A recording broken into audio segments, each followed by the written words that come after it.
Bonjour, c'est Thomas, bienvenue sur Tribulation Photographique. Aujourd'hui, je vais vous présenter mon point de vue sur l'intérêt de faire de l'argentique en 2019.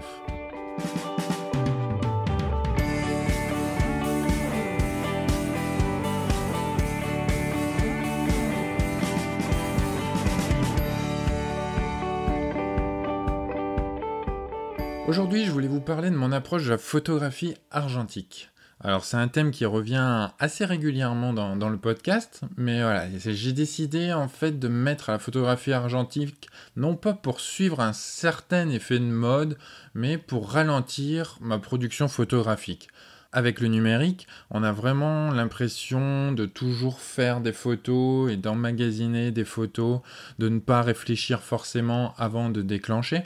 Et du coup, j'étais à la recherche d'une manière de ralentir un petit peu mon processus de prise de vue.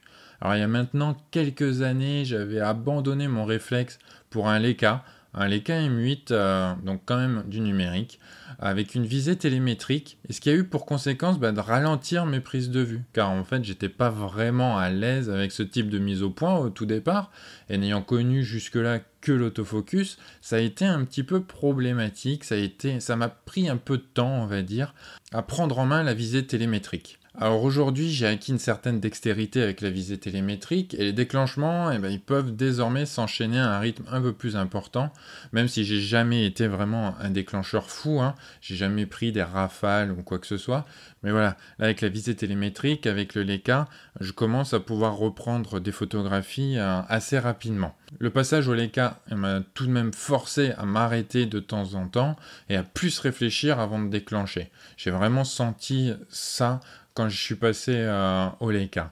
Je pense que cela m'a permis d'améliorer mes photos et en regardant un peu en arrière, ce changement est apparu en fait déjà lors de l'acquisition du Fuji X100S. Cherchais donc depuis quelque temps une nouvelle alternative pour ralentir mes prises de vue et après avoir discuté en fait avec quelques amis, je me suis décidé à franchir le pas de la photographie argentique. Il s'agissait vraiment d'un monde complètement inconnu pour moi.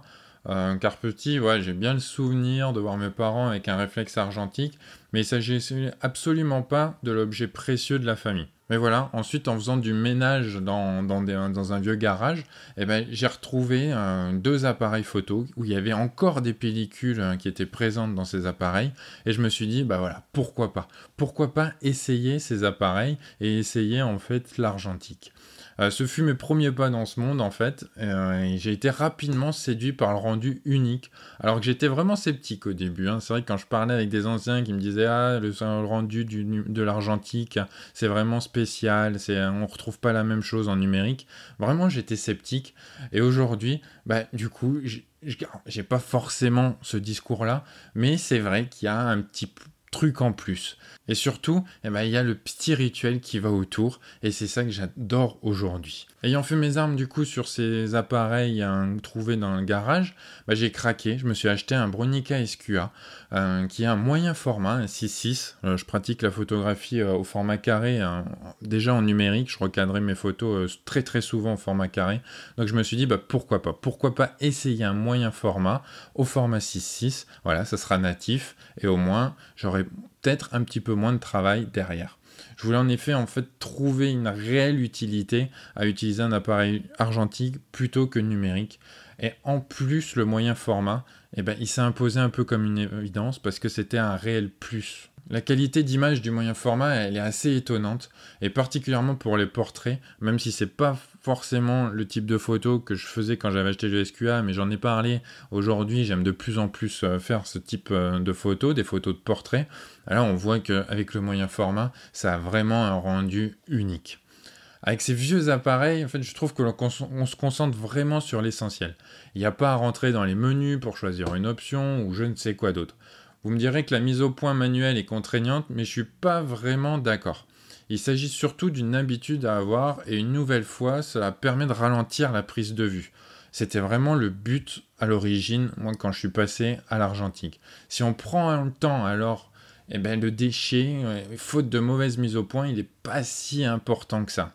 Pour les photographes de rue, il y a toujours l'hyperfocale en plus pour vous aider à obtenir des photos nettes tout en pouvant prendre des photos sur le vif. Alors c'est également une excellente façon de revoir un peu ces basiques. s'il est relativement simple d'exposer correctement dans la plupart des situations avec les appareils actuels, les appareils numériques, il est parfois nécessaire de se questionner sur quelle partie prendre la mesure pour exposer correctement par rapport au rendu qu'on l'en souhaite. Et ralentir ces prises de vue est également vérifier et revérifier pas seulement la composition, mais tout ce qui se trouve dans le cadre ou à l'arrière-plan et qui pourrait distraire, s'assurer que l'horizon est bien droit et toutes ces petites choses qui doivent devenir en fait une seconde nature afin d'obtenir sur le film ce que je voulais vraiment retranscrire précisément. Alors j'apprends aussi la patience, ça c'est peut-être un peu plus compliqué, voilà, c'est l'attente d'envoyer ces photographies et d'attendre le développement et le scan, ça c'est vraiment vraiment dur. Après, le coût de la photographie argentique, aujourd'hui, moi je ne développe pas moi-même et je ne scanne pas mes négatifs. Je fais faire ça par un laboratoire.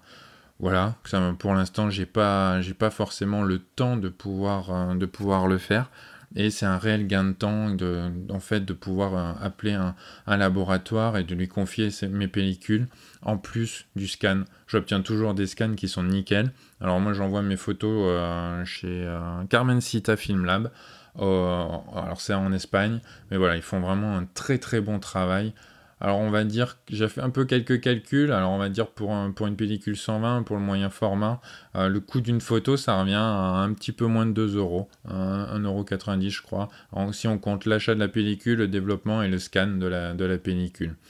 C'est pas si cher que ça, mais d'un autre côté, quand je déclenche, je fais tout pour que la photo elle soit nickel déjà à la prise de vue.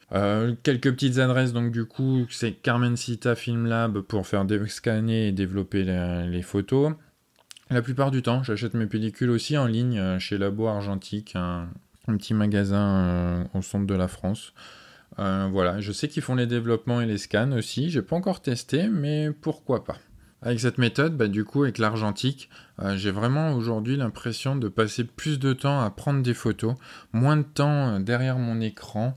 Voilà, si ce n'est bien sûr pour l'editing, le tri, etc. Ça, c'est quelque chose où on y passe forcément. Mais voilà, aujourd'hui, où le temps de mon côté manque un tout petit peu, voilà, c'est un grand avantage pour moi de faire de l'argentique et d'ainsi pouvoir profiter des photos relativement rapidement, en tout cas avec moins de temps derrière l'ordinateur.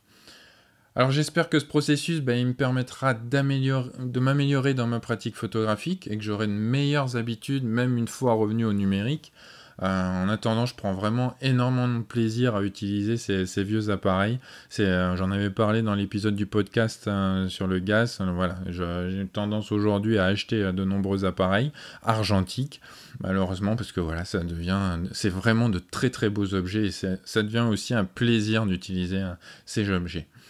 Ouais, et vous, alors dites-moi un petit peu, est-ce que vous pratiquez l'argentique et pourquoi prenez-vous du plaisir avec ce média ? N'hésitez pas à me le dire, comme d'habitude, par email ou sur les réseaux sociaux comme Twitter, Facebook. Comme toujours, n'hésitez pas à partager ce podcast autour de vous. Faites-le suivre à un ami à qui vous pensez qu'il pourrait être utile. Et je vous dis à demain pour un nouvel épisode de Tribulation photographique.